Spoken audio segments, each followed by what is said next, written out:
¿por qué da ese paso Israel? ¿Cuál es la lógica que sigue? ¿Por qué toma esa decisión de atacar a Irán para truncar ese programa nuclear? Eso, junto con también tener a Trump en la Casa Blanca, permite que todas las piezas se alineen a favor de que Netanyahu haga lo que quería hacer. ¿Y cómo de cerca está Irán de tener la bomba atómica? No, Irán no tiene la bomba atómica todavía, ¿no? El problema para mí aquí, y yo insisto todo el rato en esto, es que no habríamos llegado a este punto de no haberse roto el acuerdo nuclear de 2015. Es decir, que el acuerdo estaba funcionando y porque Netanyahu y Trump se empeñan en romperlo, Irán dice, oye, si no puedo confiar en ti porque ha roto el acuerdo, pues yo también me busco la vida para protegerme por mi cuenta, ¿no? ¿Qué ha llevado a Trump a dar luz verde a este ataque y, sobre todo, qué busca Estados Unidos con esto? Trump no es muy intervencionista a nivel militar, pero le encanta la fanfarria de los tanques superpotentes, los aviones, las bombas, ¿no? Entonces, hace un ataque tan sofisticado con este superavión supersónico chulísimo y con esta superbomba, sacar a pasear tu poder, ¿no? Y decir, oye, yo tengo esto, si os lleváis mal conmigo, igual os ataco también a vosotros. ¿Qué implicaciones ha tenido esta operación o puede tener esta operación de cara a la proliferación de armas nucleares en el mundo?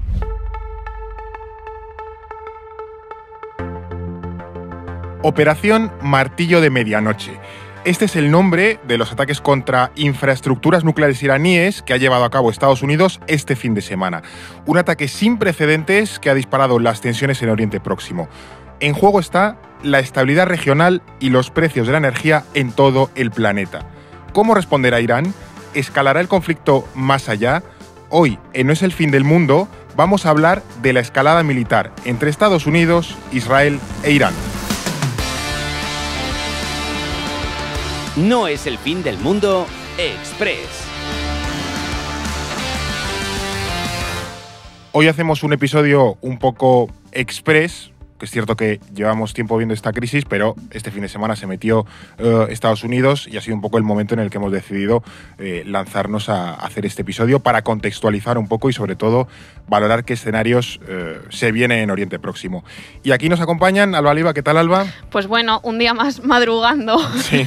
Here we go again. Ya para una crisis internacional. Ya hay oyentes que se saben lo de siempre se lía o en viernes, o en fin de semana, o en vacaciones. He de decir que nosotros la semana pasada estábamos diciendo se lía este fin de. El chucuchú del tren. El chucuchú del tren, ya estábamos diciendo esto va a ocurrir y efectivamente ocurrió. Sí. Y Blas Moreno, ¿qué tal, Blas? Más tenso que la de Ayatollah Khomeini. Sí. Y Khamenei, los dos. Que más tenso que la de Ayatollah Khomeini mirando al cielo. Claro. Que se le complica la cosa. Pero bueno, estamos grabando esto en la mañana del 23 de junio, lunes, y en los últimos días han pasado muchas cosas. Si estás escuchando esto, probablemente ya sepas qué ha ocurrido en Irán, no te debería estar pillando de nuevas, pero en cualquier caso vamos a hacer un repaso breve de qué ha pasado estos días para tenerlo todo claro. Como siempre también, ¿por qué hablamos de este tema hoy? Y sobre todo, ¿qué es lo último que sabemos? Que siempre puede haber una actualización que nos deje un poco, descolocados, pero bueno. Bueno, pues hablamos de esto porque sabemos que este sábado Estados Unidos bombardeó 3 instalaciones nucleares iraníes. Es un ataque, como has dicho en la introducción, sin precedentes, porque es la primera vez que Estados Unidos ataca directamente a Irán y la primera vez que usa en combate los bombarderos furtivos B-2 y las famosas bombas antibúnker de casi 14 toneladas. Es un hecho excepcional en la historia que ha disparado las tensiones, como sabemos, en Oriente Próximo. Ahora bien, sabemos que esto no viene de la nada, porque estos días hemos visto una escalada preocupante en la región, que es un paso más de lo que veníamos viendo entre Israel e Irán desde los ataques de Hamas en octubre de 2023. Sí. ¿Qué queremos hacer con este episodio? Pues vamos a intentar explorar qué implicaciones y repercusión global puede tener lo que estamos viendo estos días y también distintos escenarios por lo que es que puede evolucionar la situación. Y también hay otro factor importante que yo creo que también pasa siempre que hay alguna crisis internacional de cierta envergadura, que son los agoreros de la Tercera Guerra Mundial y el fin del mundo, que aparecen como setas. A mí, este fin de semana, 5 personas me han preguntado si vamos hacia la Tercera Guerra Mundial. Calma, por favor. Entonces, a ver, también tenemos que pensar que hay gente que hace dinero vendiendo miedo y esto provoca malestar y ansiedad. Decía Eduardo el otro día en Twitter, que ya en YouTube habían proliferado todos los vídeos de vamos hacia la Tercera Guerra Mundial. Es como, a ver, no. No. Entonces, hay que entender lo que está pasando. Obviamente es muy grave, obviamente nos puede llevar a una escalada muy preocupante en Oriente Próximo, pero ya hablar de Tercera Guerra Mundial ya son palabras mayores y unos escenarios diferentes, sí, ¿no? Cada Entonces, vez que pasa poco a poco. una cosa de esta, si hubiera una guerra mundial, ya iríamos por la 25, me parece. Como mínimo. Como mínimo, porque cada vez que pasa algo de esto, claro. Tercera Guerra Mundial, ya estaríamos en la 40. El único que tiene potestad para anticipar la Tercera Guerra Mundial es Saldañamus y no está aquí. No. Entonces, está de vacaciones, De hecho, en la está de playa. vacaciones en la playa. Fijaos si está tranquila la cosa. No, pero es eso. eso, que también entendamos la gravedad de la situación, pero contextualicémosla y también llevémosla a su justa medida, ¿no? Porque eso nos va a tranquilizar y nos va a saber también, vamos a saber medir el miedo o la preocupación mucho mejor. Sí, explicar y entender y no ir como pollo sin cabeza. Que también es de lo que va este podcast, de tranquilizar a la gente, de hacer pedagogía y divulgación sobre lo internacional, ¿no? Y en eso estamos. Un poquito de contexto. Esto empieza, en realidad, es con lo que decía Alba, ¿no? Empieza con el ataque de Hamas hace ya 2 años, que parece que ha pasado un telediario, pero ha pasado ya 2 años de esto casi, pero en realidad la crisis actual empieza como tal el día 13 de junio, hace apenas una semana y poco más, cuando Israel lanza su operación León Naciente, con ese nombre tan rimbombante que le ponen siempre a todos los viene de un bíblico y demás. Que siempre hacen estas cosas, ¿no? Es un ataque preventivo sobre instalaciones militares y nucleares de Irán, es decir, Israel bombardea de forma muy destacada a Irán durante varios días desde entonces. Es un ataque muy efectivo en el sentido de que primero mete el miedo al régimen iraní y además consigue acabar con varios altos cargos y con instalaciones militares bastante importantes de Irán. Sí. Irán queda muy mermado en ese sentido, pero es verdad que Irán también puede responder y lo hace. Y ataca también, por ejemplo, en Tel Aviv y otras ciudades de Israel durante estos últimos días, causando víctimas en ambos bandos cada vez más, ¿no? Ahí es verdad que se ve la limitación que tiene Irán desde estos últimos años de bombardeos y de pérdida de capacidad militar, porque no es tan fuerte como Israel. Israel va ganando la guerra, ¿no? Y además de que Irán dispara un poco al bulto, o sea, tira a la ciudad y es un poco donde caiga. Israel sí que es cierto que ataca instalaciones militares, nucleares, tal. Irán dice, bueno, yo te lo lanzo y donde caiga. Y donde caiga, ¿no? Claro. También es cierto que frente a Irán, Israel sí que tiene un escudo antimisiles muy potente que Irán no tiene tanto, ¿no? Sí.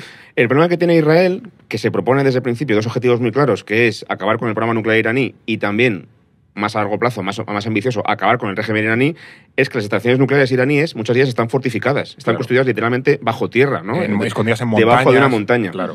Y claro, por muy sofisticado que tú seas, a nivel militar, que Israel lo es, no tiene la capacidad militar para reventar una montaña entera y cargarse el búnker que hay debajo. Que ya los iraníes se lo olían y dijeron, bueno, esto vamos a esconderlo, que también para que no te espíen, es decir, vamos a meterlo debajo de una montaña.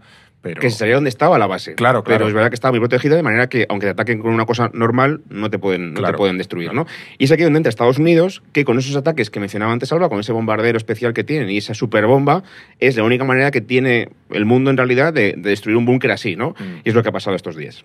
Vale, entonces, como habéis mencionado, esta nueva guerra o escalada de un conflicto previo lo comienza unilateralmente Israel hace unos días, hace 10 días aproximadamente. Lo interesante también es que entendamos cuál es el contexto que motiva esto. Creo que a mucha gente ha sorprendido que de repente un día Israel se levante y diga, oye, voy a bombardear las estaciones nucleares, bases militares de Irán. Precisamente, ¿por qué da ese paso Israel? ¿Cuál es la lógica que sigue? ¿Por qué, ya digo, toma esa decisión de atacar a Irán para truncar ese programa nuclear? Que además, Fer, una cosa que hay que decir, que hay gente que no lo entiende, y es que Israel ataca de manera unilateral sin que Irán provoque nada. O sea, ellos son un poco los agredidos. Israel ha atacado sin que Irán haga antes algo, en ese sentido. Que esté en un contexto conflictivo mayor, pero esta fase, este momento concreto, es unilateral de Israel. Efectivamente. A ver, por poner ese contexto que necesitamos, pensemos que en los últimos años este contexto en Oriente Próximo ha cambiado mucho. O sea, ahora podremos hablar de ello, pero en 2010 y 2011 ya hubo una crisis importante entre Israel e Irán por esta misma cuestión, por el programa nuclear, e Israel se planteó seriamente lanzar un ataque preventivo sobre Irán para detenerlo, ¿no? ¿Qué ocurrió entonces? O sea, ¿por qué Netanyahu, que ya gobernaba Israel, porque claro, ya este hombre lleva mucho tiempo en el poder, no diese el paso? Pues varias cuestiones. El primer freno fue interno, ya que el propio gobierno israelí no estaba demasiado convencido con la idea y tampoco el ejército israelí se veía preparado para una operación así, ¿no? Vemos que también han necesitado la ayuda de Estados Unidos, pero en ese momento no tenían todas las capacidades militares ni tanta determinación. Hace 15 años estamos hablando, que es tiempo, joder. Luego, el contexto internacional no le era favorable, porque en la Casa Blanca estaba Barack Obama, que aunque era pro-israelí, como todos los presidentes estadounidenses, buscaba más estabilidad en Oriente Próximo y no iba a comprarle a Israel un ataque preventivo sobre Irán. Y por otro lado, los Assad estaban en el poder en Siria y los proxies iraníes, como Hezbollah o Hamas, estaban en plenas capacidades. Por lo tanto, un ataque de Israel les exponía a una guerra muy complicada en frentes simultáneos y en un contexto desfavorable, ¿no? Para un ataque así. Así que la conclusión más lógica fue descartar el ataque y esperar a que el contexto internacional fuese más favorable, aún arriesgando que en ese tiempo Irán obtuviese la bomba nuclear. Y ese contexto efectivamente ha llegado, porque después del ataque de Hamas y la guerra en Gaza, los últimos 2 años Israel ha conseguido desactivar o destruir en buena medida a esos proxies iraníes que hay en Oriente Próximo, Hamas, por supuesto, también Hezbollah, también ha hecho muchísimo daño a las milicias que hay en Irak y, por supuesto, también ha hecho mucho daño al propio Irán. Entonces, Irán de repente pasa de ser una potencia regional importante a ser un país con capacidades mucho más limitadas. Claro, que tiene mucha presencia y muchos actores involucrados frente a un Israel más débil que ahora y de repente la balanza ha cambiado completamente. También ha caído el régimen de Bashar al-Assad, por ejemplo. Entonces ahora también tienes en Siria a un régimen que, si bien no es pro-israelí, desde luego no es tan anti-israelí como el que había antes. Y no está para tonterías, que decir, no se va a meter en una guerra que ni le va ni le viene. Exactamente. Entonces, eso pasa, y además también a nivel militar, Israel e Irán ya han medido fuerzas, porque ya hubo una escalada hace unos meses en la que también vimos ataques de Irán a Israel y viceversa, eso ya ha pasado antes. Y luego, además, por si fuera poco, hay una cosa que es el contexto interno de Israel. Igual hace 15 años en Israel no había apetito popular por atacar a Irán, pero después de 2 años de guerra en Gaza, la población yo creo que sí que está convencida de que la guerra no es contra Hamás, sino contra Irán, que es el argumento que siempre repite Netanyahu. Entonces, eso, junto con también tener a Trump en la Casa Blanca, permite que todas las piezas se alineen a favor de que Netanyahu haga lo que quería hacer. Y que el gobierno israelí de ahora, si antes decía... Es mucho más radical. Claro, que el resto de socios frenaron a Netanyahu, ahora mismo Netanyahu es el moderado dentro del gobierno israelí, entonces el resto de socios dicen, sí, pa'lante. Y también tenemos que pensar que 2010-2011 estamos empezando a salir de esa época como de auge de la guerra contra el terror, ¿no? De un momento de intervencionismo y de tensión y de inestabilidad en Oriente Próximo muy alto. En ese momento con Barack Obama todavía está presente, pero ya empieza a ver, se nota, ya es esa resaca de ese momento. Sí. Por lo tanto, también se hace una lectura de ¿para qué voy a avivar aquí el avispero si no tiene sentido, si estamos en otras lógicas, ¿no? Lo que sí que es cierto, y si algún oyente quiere profundizar, tiene el podcast sobre Netanyahu que hicimos hace unos meses, es que Netanyahu lleva en el poder, yendo y viniendo, pero lleva en la presencia política israelí 30 años ya, y siempre ha tenido este objetivo clarísimo, que es desactivar al régimen iraní y acabar con la bomba nuclear iraní. Y lo está consiguiendo ahora. O sea, este tío es súper determinado y al final va a conseguir lo que quiere. Sí, que aquí no lo hemos contado, pero un oyente ya de cierta veteranía de No es el fin del mundo ya tiene episodios sobre Irán, sobre Hezbollah, tenemos sobre Gaza, sobre Netanyahu, sobre el conflicto árabe-israelí.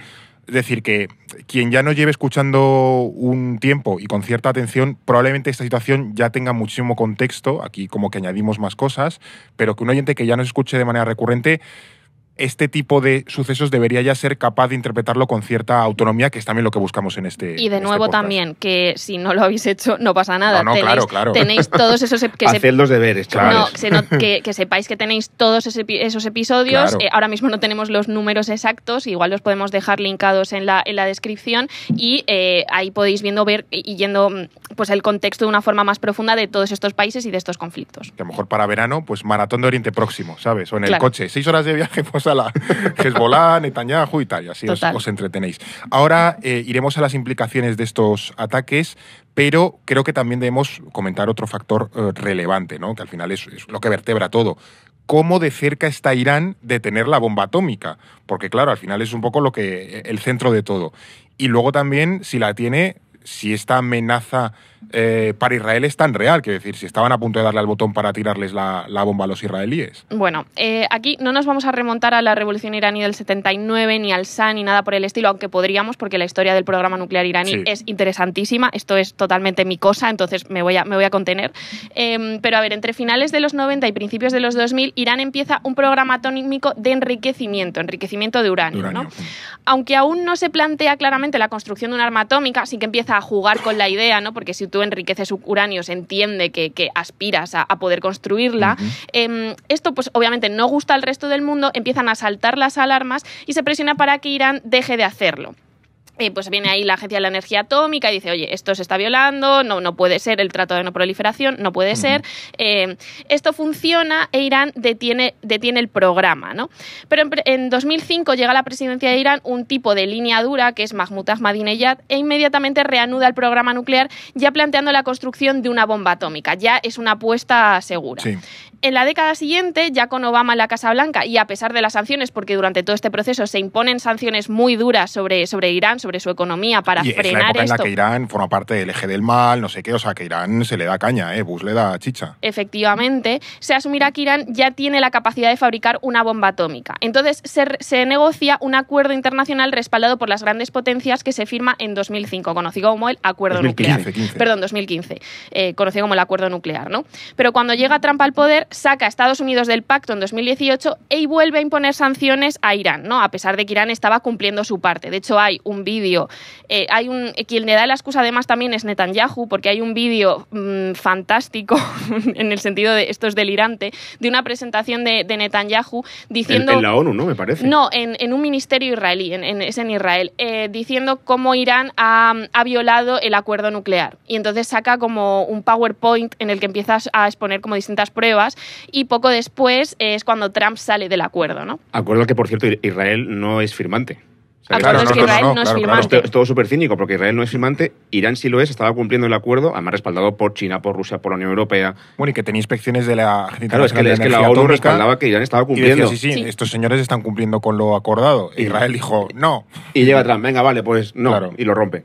Claro. Sí. Fantástico. Esto se entiende que fue como uno de los grandes éxitos diplomáticos de Obama, ¿no? Ese acercamiento con Irán y ese acuerdo nuclear y ese freno, pero luego todo eso se rompe con Trump en el poder, ¿no? Y luego, pues, los ayatolás, ¿no? Viendo cómo se reanuda todo, se reanudan las sanciones y Estados Unidos se pone de lado, reanudan el programa nuclear. Claro. Y desde entonces asumía que si Irán no tenía ya alguna bomba atómica, estaba cerca de poseerla, aunque no la tiene todavía. O sea, respondiendo a tu pregunta, no, Irán no tiene la bomba atómica todavía, ¿no? Hay quien planteaba que le quedaban semanas, otras fuentes decían que incluso meses, o sea, como que estaba muy, muy cerquita, pero no tenía la bomba atómica. Y en cualquier caso, cuanto más tiempo pasaba, pues más probable era que Irán cualquier día anunciase que ya la había conseguido. Y la premisa israelí, y probablemente también de la Casa Blanca, era que si se alcanzaba este punto, pues ya era un no retorno, ¿no? Porque ya el coste potencial de atacar Irán aumentaría muchísimo, que de ahí también la lógica de desarrollar toda la bomba nuclear. Claro, porque además para ellos es una garantía de seguridad, es como Corea del Norte, tienes la bomba nuclear y ya nadie te va a atacar, porque tú tienes la bomba definitiva, ¿no? No hay problema en ese sentido. Pero bueno, también el problema que tiene Irán es que el uso que pueden hacer de las armas atómicas no está muy claro, porque a priori tú las quieres para defenderte, pero como ellos tienen esa retórica constante de ataque a Israel y ataque a Estados Unidos, cabe la posibilidad, cabe la duda de que Irán tenga la bomba y la utilice para atacar a sus enemigos, ¿no? En uno de los cientos de misiles que lanzaban un de Israel, pues uno de ellos tuviese premio. Puede llevar trufa, claro. Entonces es complicado, ¿no? Pero lo cierto es que hay que decir que no la tenían todavía, que es verdad que estaban avanzando en ese programa de enriquecimiento y de construir el misil que sea capaz de alojar la ojiva nuclear, que no es tan sencillo de hacer. Claro, que son dos componentes, que esto la gente no sabe. Una cosa es la bomba y otra cosa es el trasto que lleva la bomba volando al objetivo. El proceso, digamos, que tiene dos ramas. Está la parte de desarrollar el enriquecimiento de uranio, que se hace falta en torno a un 90% aproximadamente. Últimamente esta mañana en 60 y pico. Es decir, le faltaban poco tiempo ya para conseguir el 90. Y la otra cosa es que ellos ya tienen misiles balísticos muy potentes, pero eso no significa que tengas la capacidad de meter el tema nuclear, la ojiva, en ese misil. Y eso es más complejo. Es decir, aún no la tenían, pero estaban cerca. El riesgo estaba ahí. Claro, entiendo que en Netanyahu y Trump van viendo que la ventana de oportunidad se cierra y dicen, bueno, o sea, un poco especulando, ¿no? Claro. Hay que atacar antes de que tengan la bomba. No sé exactamente cuándo van a tener la bomba. Por tanto, cuanto más tiempo pase, más arriesgamos de que no podamos. El problema para mí aquí, y yo insisto todo el rato en esto, es que no habríamos llegado a este punto de no haberse roto el acuerdo nuclear de 2015. Es decir, que el acuerdo estaba funcionando y porque Netanyahu y Trump se empeñan en romperlo, Irán dice, oye, si no puedo confiar en ti porque ha roto el acuerdo, pues yo también me busco la vida para protegerme por mi cuenta, ¿no? Con esa bomba nuclear. Que es un poco la profecía autocumplida, ¿no? Claro. Sí. Esta crisis, ya lo sabemos, y es un poco lo que motiva el episodio, escala cuando Estados Unidos se suma a esta operación. Lo importante aquí es también entender por qué Estados Unidos se ha sumado a la operación. Martillo de medianoche le han llamado. Aquí también hay como muchas incógnitas porque, sinceramente, yo no tengo aún clara la respuesta a esta pregunta que voy a hacer. ¿Qué ha llevado a Trump a dar luz verde a este ataque y, sobre todo, qué busca Estados Unidos con esto y por qué pero por qué este apoyo a Israel en este momento? A ver, por lo que sabemos, cuando Israel lanza esta operación, Estados Unidos había advertido en contra, ¿no? No lo terminaban de ver por la inestabilidad que podía suponer en Oriente Próximo, y en esto también influía la relación entre Trump y Netanyahu, que no estaba pasando por su mejor momento, y también es verdad que en líderes así, pues este tipo de cosas influye mucho, ¿no? Cuando tienes líderes tan personalistas, tan volátiles, tan orgullosos, pues por desgracia luego se traslada también a la política exterior. Claro. No lo explica todo, pero es un factor a tener en cuenta. No sabemos exactamente qué ha cambiado en Washington, pero sí se va viendo que poco a poco Estados Unidos se va haciendo más favorable a intervenir con el paso de los días. No sin problemas, porque ya dentro de los republicanos sigue habiendo una facción pues muy anti-iraní, John Bolton, por ejemplo, y otras facciones más aislacionistas que consideran que no se les ha perdido nada en Irán, ¿no? Estos son los más puros del America First. Sí, MAGA a tope. MAGA a tope, tope y entonces dice, oye, si nosotros estábamos America First, vamos a estar a lo que estábamos. ¿Qué haces aquí metiéndote en Oriente Próximo? Asetazo a Rolex. Claro, porque recordemos que Trump hace campaña para no meterse en más guerras. Él viene a proponer la paz y además quiere firmar la paz con Ucrania y firmar la paz en Israel y Gaza en 2 días. Y esto se supone que va en contra de eso. Estamos esperando. Claro, meterse en una guerra en Oriente Próximo más compleja que la de Irak o la de Afganistán va en contra de esa política, ¿no? Y hay gente muy tocha, por ejemplo, Tucker Carlson o, ¿cómo se llama? Marjorie Taylor Greene también, sí, que son los duros. Muy maga, diciendo esto es contrario a lo que hemos propuesto en la campaña electoral. Buenísima y muy interesante la entrevista de Tucker Carlson a Ted Cruz preguntándole cuánta población tiene Irán. Y Ted Cruz diciendo, no lo sé, no tengo por qué saberlo. A ver, usted tendría que saber datos, información sobre el país que pretenden atacar. Claro. No, es que no tengo por qué saberlo. Pero ¿sabe usted la composición étnica de Irán? Son persas y algo así, o sea que no tienen idea. Y musulmanes, chiíes, ¿no? Entonces aquí, pues esta lucha también de facciones, claro. También seguramente se haya acabado teniendo más peso las que abogan pues las más antiraníes, digamos. Yo mi teoría con esto es que es una cosa muy personal de Trump y que tiene mucho que ver con su personalidad y con el momento en el que estaba ahora mismo en su presidencia, ¿no?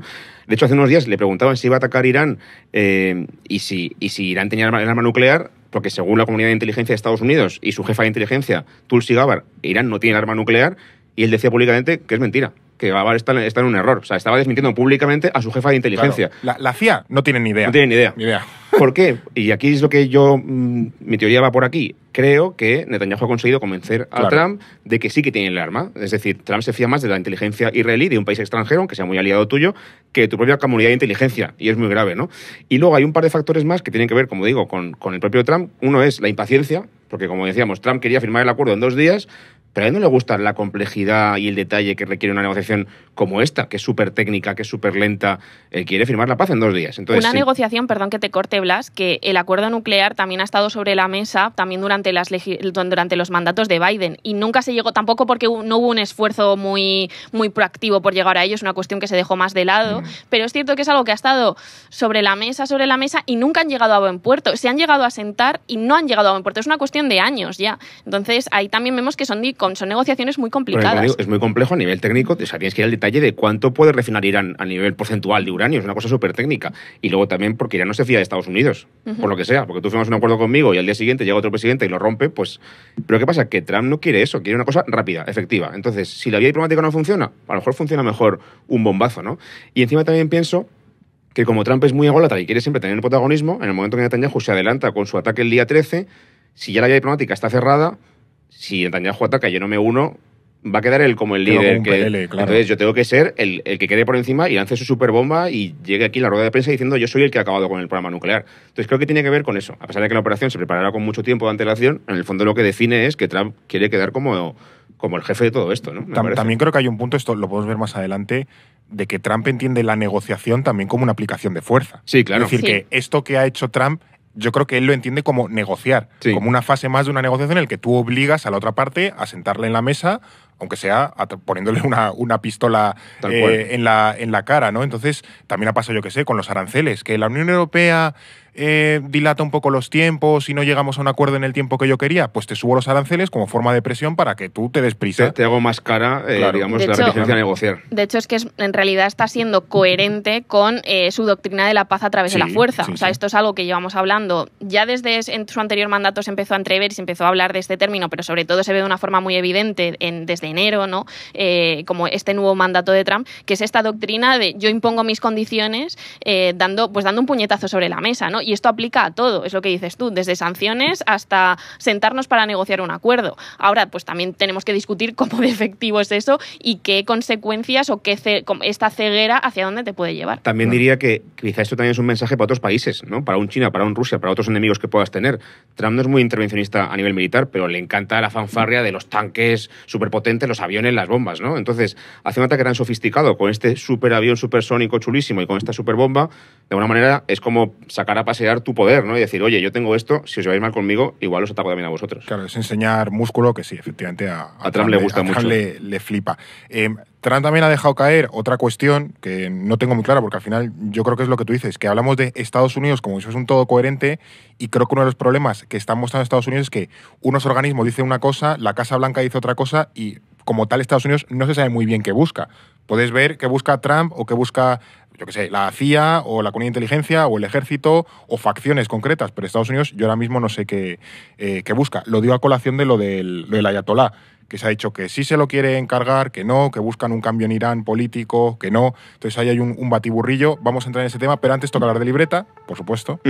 Aquí no vamos a poder hacer sección testimonios, aunque nos han mandado varios correos la semana pasada, porque no nos ha dado tiempo a montar a buscarlo y a incluir en el guión. Pero bueno, que sepas que si te gustan estos episodios, ya sois 6.500 suscriptores, ya tenéis ahí el nuevo, hemos llegado al nuevo hito, al nuevo logro. Pero bueno, que si te gustan estos episodios y el trabajo que hacemos, pues puedes suscribirte por un año con el código podcast, tienes un 10% de descuento y además te mandamos la libreta por un año, o sea, por un año no, si te suscribes por un año… Y luego pues no la devuelves. Claro, exactamente, es un préstamo, el renting que se lleva ahora.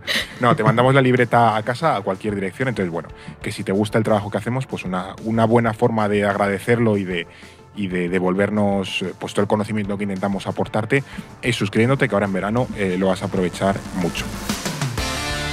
Esto es No es el fin del mundo Express. Es lo que decía, vamos también con las implicaciones, con cómo se puede devolver esta cuestión, porque queda la reacción de Irán.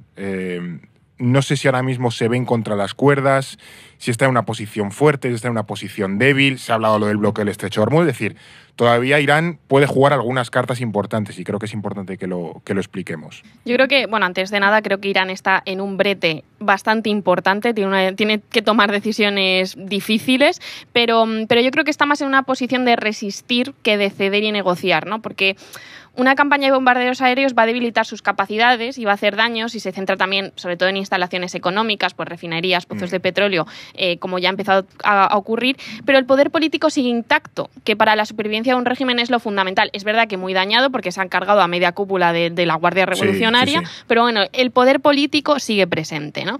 Irán también juega con otro factor importante que es el cansancio, ¿no? Asumen que Israel acabará sufriendo más la fatiga económica que ellos y los misiles, sea para atacar a Irán o para su sistema de defensa antiaéreo, son muy caros y existe pues un stock limitado. Aquí juegan con tiempos pues bastante ajustaditos, claro, la verdad. De hecho, ya ha empezado a caer algún misil más de la cuenta en Israel porque el sistema tampoco puede absorber todo el ataque que están sufriendo estos últimos meses. Es que es muy difícil. Claro, que Irán sí que puede lanzar drones de $500, pero si el misil de Israel te cuesta 30 millones, pues claro, llega un punto en el que no puedes estar derribando cosas. Y el problema de la guerra antiaérea o la guerra aérea es que el que defiende, Israel en este caso, tiene que acertar siempre. Tiene que derribar todos los drones o misiles que te llegan, pero Irán, con que uno de ellos acierte, ya ha hecho daño. Claro. Entonces es mucho más fácil para el atacante hacer daño que para el defensor evitarlo. Claro. Sobre todo si sigues en una lógica como de represalias, no de objetivos concretos, ¿no? Entonces, si Irán consigue tensionar eso, es posible que Israel tenga que dejar de atacarles porque pues, o no tiene tantos armamentos o la factura empieza a ser muy alta, ¿no? Claro. Y este tipo de agresiones externas, por lo general, benefician a los ayatolas. Legitiman la represión interna y generan cierto efecto de unión, porque, a ver, a nadie le gusta que potencias extranjeras bombardeen tu país, por muy mal que te caiga Jamenei y su tropa, que esto es otra cosa de claro. que se ha hablado y tal, de, oye, claro, bueno, aquí a los iraníes, que venimos también de años de muchas protestas y de mucha tensión interna, estarán contentos, ¿no?, con que atenten contra su régimen. No, o sea, quiero decir, si va a caer el régimen, que sea de otra forma, ¿no? Pero, y sobre todo no te gusta que ataquen a tu país. Claro. Entonces también esto termina beneficiando y generando un sentimiento de unión. Sí, de hecho hay también la teoría esta de que Israel quiera cambiar el régimen a través de esa campaña de ataques aéreos, pero yo creo que eso es muy difícil de pensar. Es que en la historia no hay ningún ejemplo de un régimen que haya cambiado por ataques aéreos de otro país.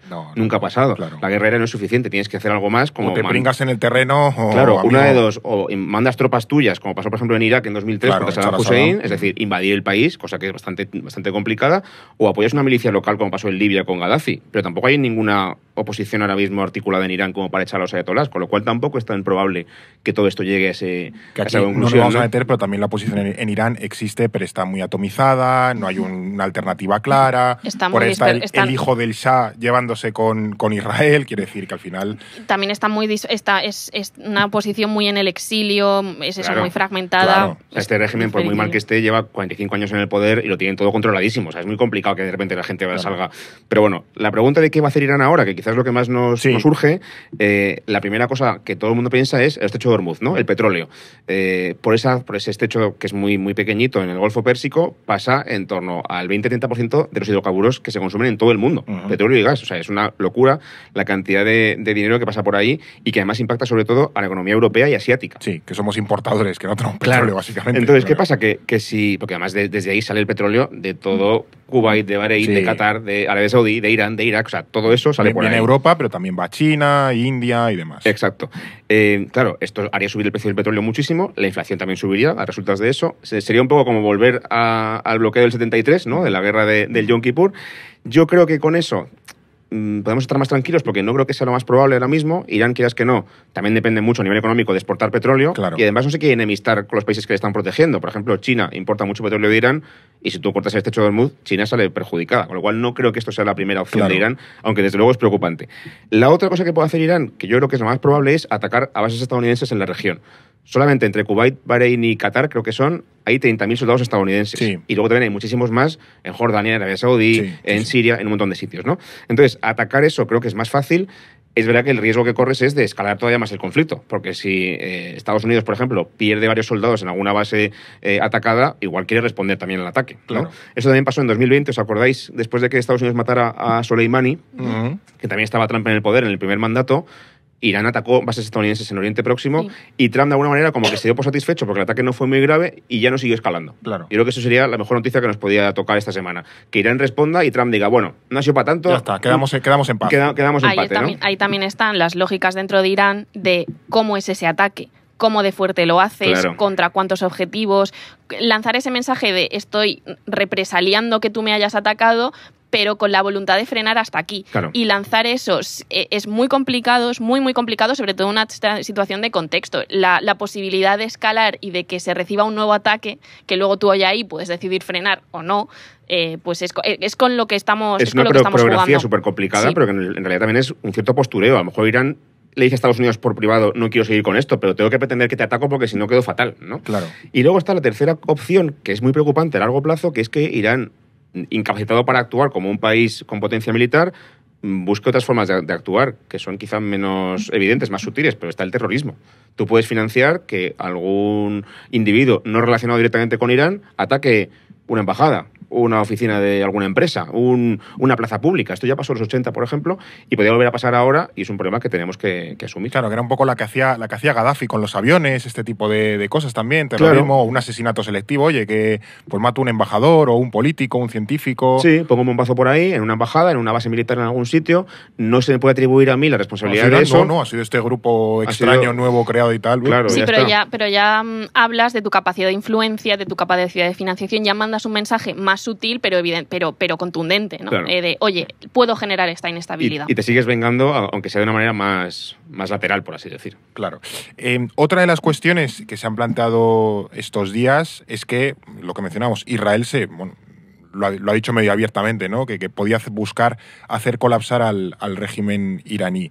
Por un lado, Israel ya ha demostrado que es capaz de eliminar a quien se proponga. Pasó con el líder de Hezbollah, ha pasado con los de Hamas, pero ir a por el ayatolá ya son palabras mayores. Esto es otro nivel.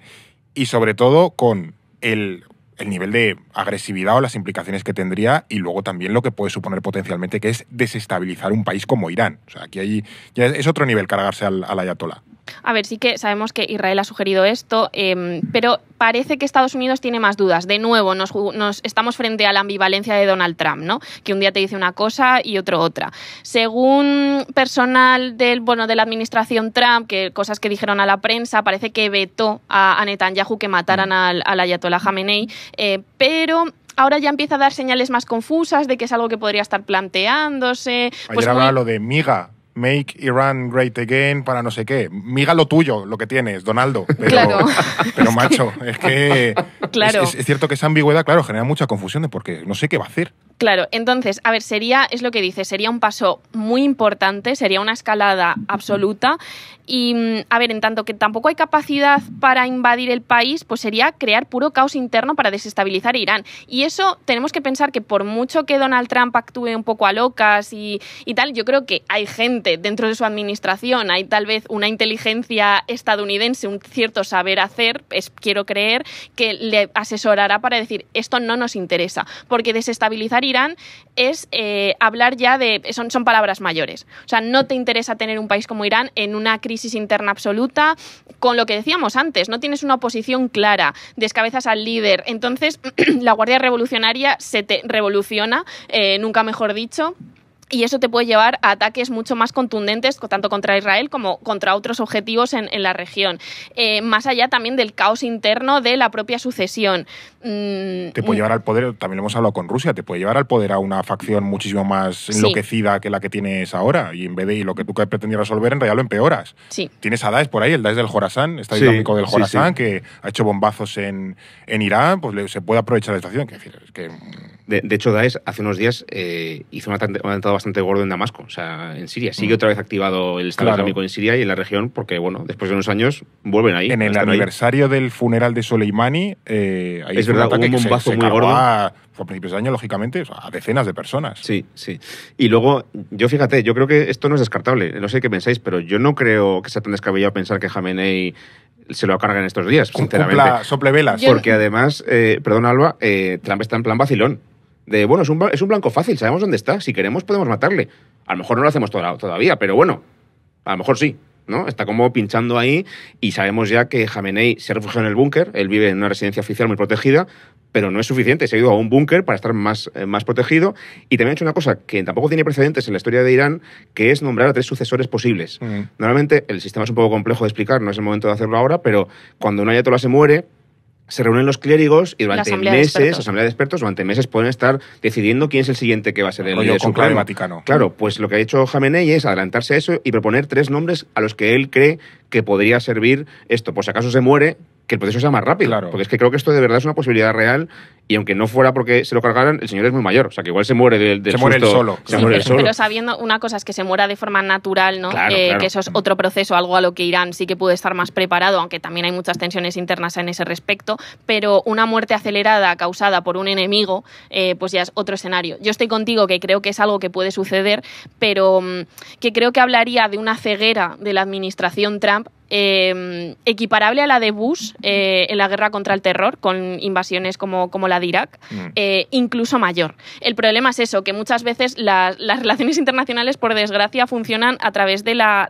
estupidez o de las malas decisiones de los líderes, no tanto de un gran complot. Entonces yo estoy contigo que puede suceder, pero ostras, sería un escenario muy preocupante. Pero la ceguera es la que llevan teniendo desde que empezó esa historia con la ruptura del acuerdo en 2018, o sea, la ceguera está ahí. Y luego una cosa más sobre el tema del cambio de régimen, que hay mucha gente celebrando, oye, ojalá muera Jamenei y cambie el régimen.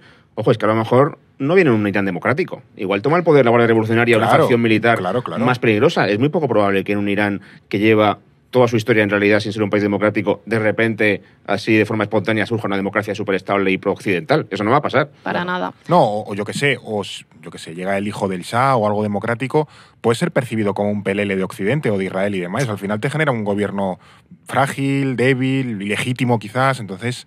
Aunque no nos guste nada Irán, porque creo que eso es evidente, pero hay que repetirlo, no nos gusta nada el régimen de Irán, no hay que desear tan a la ligera que caiga, porque no es tan buena idea lo que puede pasar después. Claro, que al final, o sea, llevarnos a Saddam Hussein por delante fue fantástico en el sentido de, pues, un tirano menos. Un tirano menos en el mundo, pero después vino una guerra civil en Irak, el surgimiento de Daesh, o sea, quiero decir, vinieron muchas cosas a raíz de ahí. Entonces, y de nuevo esto, la importancia de entender los países de una forma más profunda. O sea, quiero decir, que Jamenei esté donde está, que las lógicas de las élites dentro de Irán funcionen como están, eso te habla de unos mecanismos internos de control de facciones, de equilibrios, de competición de poder, en el cual, en el momento en el que tú fuerzas que eso se desestabilice, todo puede estallar.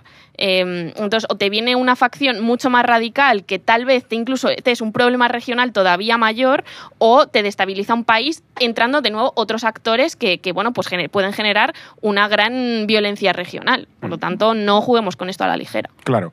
Luego también hay otras variables que es interesante que comentemos aquí, como es la propia cuestión nuclear. Se ha hablado mucho, ¿no?, de qué mensaje manda toda esta operación que han montado Israel y Estados Unidos contra el programa nuclear iraní, sobre todo de cara a la propia proliferación nuclear, es decir, que otros países, actores y demás, incluso países que ya tengan la bomba atómica, quieran hacerse con más.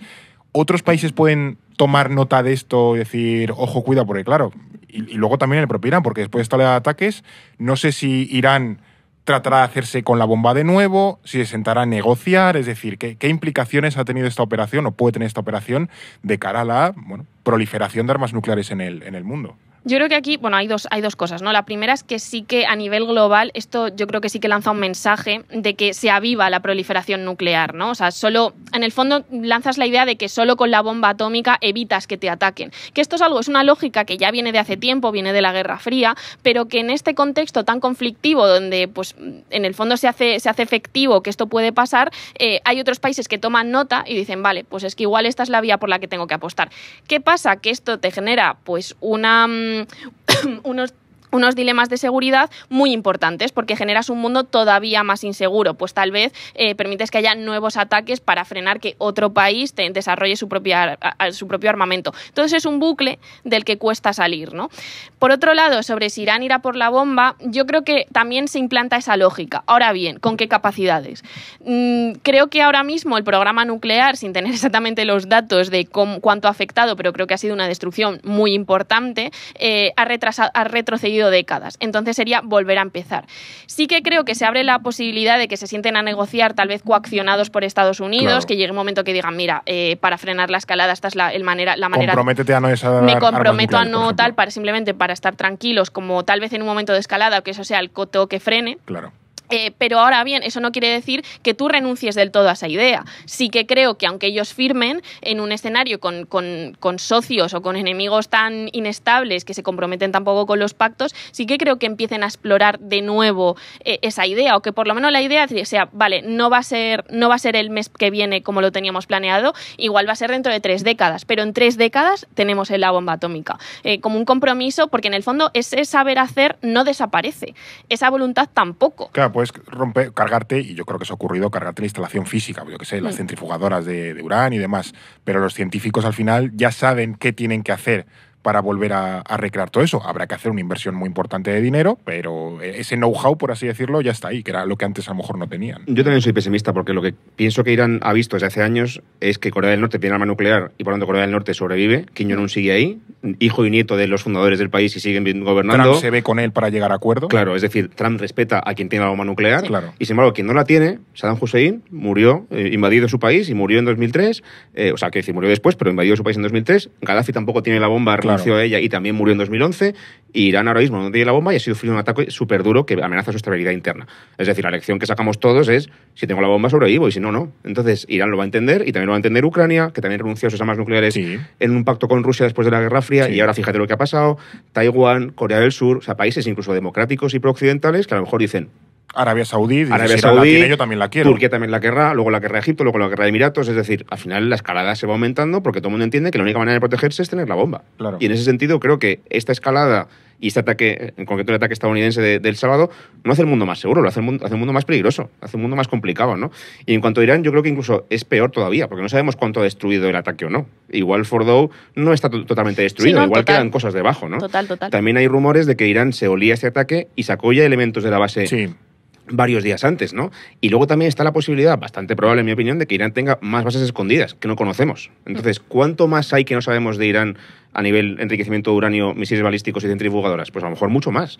Entonces, yo no hablo de décadas, a lo mejor es que en pocos años tenemos a Irán de nuevo con la bomba, porque además está más decidido a tenerla ahora que nunca. Ahora sabe que tiene que tenerla cuanto antes. Sí, y sobre todo quizás saben que le van a atacar. Es decir, que tú a lo mejor antes, bueno, quizás te exponías con instalaciones en público asumiendo que quizás no te atacaban. A inspecciones ahora, de la Agencia de la Energía Atómica, tal. Es que ahora no va a haber ninguna inspección que valga y ya me va a decir, ni de coño os dejo entrar más, y luego encima quiero tener la bomba cuanto antes, porque cuanto antes la tenga, antes me dejan de atacar. O sea, que hemos fomentado precisamente lo contrario de lo que queríamos conseguir. Claro, que aquí como una doble lectura, ¿no? Que al final, vuelva a ser Estados Unidos o Israel aquí un poco el policía del mundo de, oye, si quieres tener arma atómica, te ataco. Pero eso, claro, con un aliado tipo Ucrania o Taiwán lo harían. Yo creo que no, con una Arabia Saudí. No atacarían a Arabia Saudí si quisieses tener el arma atómica. No, pero Ucrania, por ejemplo, y también Taiwán o Corea del Sur están viendo que Trump duda mucho de defenderle si hay una guerra gorda. Si, por ejemplo, China ataca a Taiwán, ¿Estados Unidos va a entrar en Taiwán si gobierna Trump? A lo mejor no. Entonces Taiwán a lo mejor piensa, por si acaso, me conviene prudentemente tener también yo el arma. Un par de docenitas de armas nucleares las guardo debajo de la montaña, que nadie se entere y ya está. Claro. Eso está ahí, ese riesgo existe. Y el problema es que avanzamos de nuevo a esa lógica de orden internacional en el que la fuerza es lo que lo determina todo. Claro. Es lo que va delante de la diplomacia, de cualquier acuerdo, de cualquier posición global.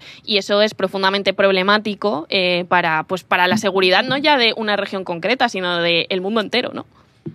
Aquí voy a adquirir más deudas en nombre de este podcast y, igual que hemos prometido un episodio que deberíamos hacer de la parte nuclear civil, de la energía nuclear, creo que a lo mejor también en el futuro debería haber alguno de la nuclear en el sentido de las armas nucleares, su historia, teorías de uso. A lo mejor antes.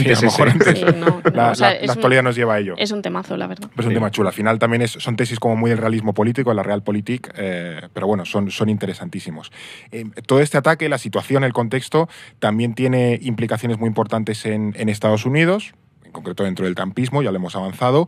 Trump había prometido no meterse en más líos internacionales, solucionar las guerras del mundo en cuestión de días, pista, no ha ocurrido, y esta intervención, como ya hemos apuntado, ha dividido a los trumpistas aislacionistas y a aquellos que apoyan ir a por Irán, que quizás también se relacionan más con rescoldos del Partido Republicano.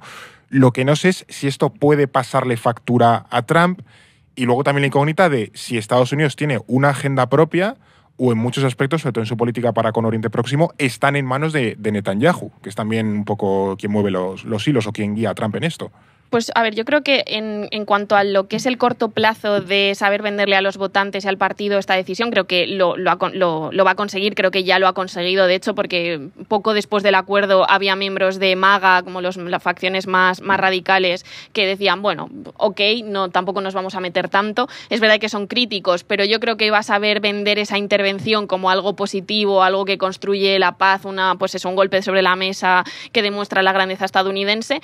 La cosa es si va más allá, ¿no? Si vemos que se empantana en Oriente Próximo, si se abre la veda que hemos hablado de lo de asesinar a Jamenei o descabezar al régimen iraní, si sobre todo se empiezan a repetir más ataques y hay una escalada que vaya más allá, yo creo que ahí sí que se juega una mayor tensión interna, porque de nuevo recuperará la lógica de momentos intervencionistas como la guerra contra el terror, y yo creo que habrá una porción de sus votantes y de su partido, de su equipo, que dirá qué estamos haciendo, dónde ha quedado el America First, dónde ha quedado, se supone que la grandeza de Estados Unidos, y esta lógica de por qué estamos en manos de Netanyahu, ¿no? Porque parece que Netanyahu, por mucho que seamos aliados de Israel, domina la política exterior estadounidense. Y creo que ahí puede que ese orgullo de Trump juegue también, vuelva a ser importante, ¿no? Y tal vez dé un bandazo y diga, bueno, pues doy media vuelta y me salgo de aquí o empiezo a retirarme. La cosa es hasta qué punto va a ser capaz y hasta dónde va a llegar a avanzar, y si avanzas hasta cierto punto, cómo puedes volver. Claro. Entonces eso, yo creo que se van a jugar con esto, y por eso hablo también de la ceguera, ¿no? Porque creo que o está ignorando o no está sabiendo ver las implicaciones internas que también tiene tanto dentro de su partido como en su legitimidad interna como en Estados Unidos en general. Por eso decía al principio que creo que Trump ha sido un poco víctima de sí mismo y de su egolatría y de su impaciencia, y es que Netanyahu le ha conseguido manipular en ese sentido, y que se olvide de que el electorado estadounidense y sus votantes también de Trump, en su mayoría, no quieren un ataque contra Irán ni una guerra contra Irán, porque no quieren meterse más líos en el Oriente Próximo. Y sin embargo, él ha tirado para adelante con esto, a pesar de eso, ¿no? Yo sí que creo que hay bastantes facciones, o sea, sí hay gente bastante vocal en el partido diciendo cosas muy serias en contra del ataque contra Irán. Incluso hay un debate sobre si es constitucional o no atacar a Irán sin pasar por el Congreso, que yo creo que es un debate un poco técnico. Yo creo que se lo han cogido un poco con papel de fumar, porque Estados Unidos ha bombardeado, chorrocientos países sin pasar por el Congreso, y no pasa nada. La última vez, igual lo recuerdas tú mejor, Fer, la última vez que declaran la guerra oficial es la Segunda Guerra Mundial. O sea, que desde entonces... Creo que el Congreso ha declarado 4 o 5 veces la guerra. Y la última en el año 42, me parece. Sí. Que Vietnam, Irak, Afganistán, todo eso ha pasado sin declaración de guerra. Pero no obstante, es una forma de decir, oye, no nos mola lo que acaba de pasar, ¿sabes? Y el partido no respalda esto. Que es verdad que el partido en realidad es Trump, pero fue muy divertido que hubo gente de MAGA que decía, oye, MAGA se supone que es no meternos en guerras extranjeras. Y Trump responde, MAGA es lo que yo quiera.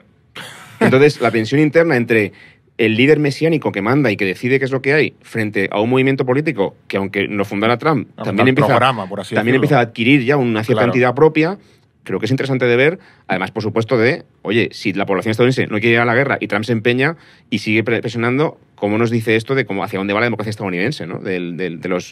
De los desequilibrios que puede generar en el sistema? Sí, de cómo se puede fracturar a lo mejor el movimiento. Todavía más, claro. Claro, de ese hiperliderazgo de Trump frente a, pues eso, a otros actores que ya empiezan a tener cierta voz, oye, debemos ir por aquí no y tal. Hay incluso una lectura adicional, y no me extiendo mucho, que lo comentaba la revista The Atlantic, que es, ¿qué pasa si vamos a la guerra de verdad con Irán y eso da a Trump aún más poderes constitucionales para hacer lo que quiera en Estados Unidos? Ya ha hecho muchos recortes y ha roto mucho los equilibrios institucionales en el país. Si encima estamos en guerra, a lo mejor abusa todavía mucho más de ese poder. O sea, la democracia estadounidense con una guerra en Irán también puede resentirse. Claro. Es una llevada muy secundaria, pero bueno, que también hay que... Hay muchas lecturas y es lo que hemos comentado, que al final no hay una voz única en Estados Unidos, sino que se ve también un poco... Hay ruido, por así decirlo, claro, de voces contrapuestas, ideas, que no terminamos muy claro de saber quién decide qué y por qué. Y ya para ir un poco ir cerrando este episodio, que debe ser más o menos breve, no puedo durar 2 horas. ¿Cómo veis que evoluciona esta situación? ¿Cuáles son un poco las conclusiones generales que sacáis de esto que hemos visto en los últimos 10 días, ¿no? De primero Israel y luego Estados Unidos metiéndose en este fregado. Pues yo ya lo he dicho alguna vez estos días, lo comenté en el boletín del domingo. A mí me preocupa sobre todo la falta de plan por parte de Israel y de Estados Unidos. La sensación de, hemos hecho el superataque fantástico, pero después, ¿qué pasa? ¿Qué pasa si ese ataque no garantiza, porque no garantiza el final del plan nuclear iraní? ¿Qué pasa si Irán sobrevive? Es más, incluso el régimen se refuerza por esa amenaza externa y viene como con más rabia en contra de Israel y de Estados Unidos. ¿Cuál es el siguiente paso? ¿Invadir Irán? ¿Vamos a invadir Irán? Yo creo que no, pero siento que hemos optado por el camino más peligroso, más difícil y más incierto. Cuando insisto en que lo mejor habría sido mantener el acuerdo nuclear de 2015, que funcionaba fantásticamente y que ahora no tenemos forma de recuperar. Claro, que has pegado un golpe al avispero y no sabes qué luego vas a seguir haciendo. Y luego qué, ¿no? No sé. Y al final nos jugamos todos la supervivencia, bueno, la economía, el petróleo y en general la estabilidad internacional, porque Netanyahu tiene un plan desde hace 30 años que está consiguiendo cumplir, a pesar de que está haciendo muchísimo daño a Oriente Próximo, y Trump parece que improvisa muchas veces simplemente siguiendo lo que Netanyahu le diga. Sí, no, a mí me da miedo la estupidez, la verdad. Rótulo, por favor. Sí, podemos imprimir eso aquí arriba. No, porque creo que es eso, es esa falta, nos demuestra mucho este cortoplacismo, esta mirada pues como muy efectista y ahora que también podemos ver con cierta distancia histórica decisiones del pasado del propio Trump, decimos, por favor que alguien en su equipo tenga un poco más de lógica. Me parecen muy interesantes los contrapesos, que quieras que no, aunque Trump tiene una deriva muy autoritaria, ha capitalizado el Partido Republicano, esos contrapesos están ahí, también que vienen de sus propias filas, sobre no ir más allá. Creo que la idea de no tener un plan puede que termine frenando y no se escale tanto. Creo que le gusta jugar mucho con esa incertidumbre y la va a reavivar y posiblemente pues amenace hasta cierto punto y luego no cumpla. Entonces quiero creer que esta situación va a escalar hasta cierto punto, pero no hasta un punto preocupante como y luego me puedo equivocar, ojalá no. Albadamus. Ojalá no, pero creo que no van a ir al paso de descabezar el régimen de Irán, que creo que ahí ya se meten en camisa de 11 varas y dicen, es un escenario que a muchos de ellos les puede dar mucho vértigo, entonces no creo que lleguen ahí. Sí que creo que puede haber nuevos ataques a bases militares estadounidenses por parte de Irán. Creo que Irán tratará de desescalar la situación a su manera, ¿no? De ataco y tengo represalias, pero por favor, nada más.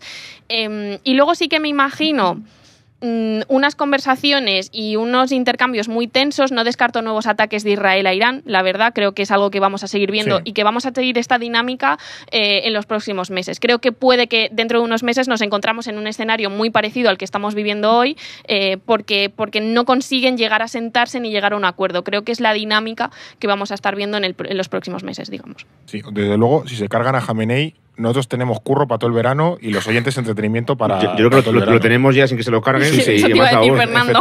Y además ya digo, yo creo que la bomba nuclear iraní ahora está más cerca que hace un año. O sea, es que creo que ahora tienen más argumentos para conseguirla y se van a dar mucha prisa. O sea, claro, que igual dentro de unos meses o un año o dos... a lo mejor 5 años de esfuerzo, van a intentar recuperarlo y invertir más para eso. Luego también, que aquí, claro, hay muchas cosas a comentar, la idea que esto también lo hemos mencionado en algún episodio, creo que lo comentaste en un artículo, que Israel ya es, sin duda alguna, el policía, la potencia de Oriente Próximo y es imparable. No tiene capacidad de respuesta alguna. Ningún país le para los pies, va a hacer lo que quiera y como quiera. Y nadie le va a decir que ni la Unión Europea ni Estados Unidos, desde luego. Y eso es un mensaje muy importante para Estados Unidos. Lo podemos dar por perdido, ¿no? Porque con el Estados Unidos de Trump, ya con Biden era haz lo que quieras, pero con el Estados Unidos de Trump creo que es muy difícil cambiar esa lógica dentro de Estados Unidos. Pero es un mensaje muy importante para Europa. También hay mucha ceguera dentro de Europa de no saberle parar los pies a Israel. Está actuando con total impunidad y esto va desde el genocidio en Gaza a lo que estamos viendo en el resto de Oriente Próximo. Si queremos un Israel, ya es muy difícil frenarle, pero un poquito menos subido y un poquito menos con esta lógica de policía regional que desestabiliza todo y que hace un poco lo que le da la gana y nos lleva a unos escenarios de seguridad regional e internacional muy preocupantes. Europa también tendría que empezar a pensar un poco estas declaraciones de we are deeply concerned, Israel tiene derecho a defenderse. Tal vez estamos ya en un punto en el que hay que superar esto y hay que ser mucho más contundente. Me encanta que se ha calentado. Es que yo estoy igual, yo estoy con Ursula von der Leyen, con la presidenta de la Comisión, muy enfadado.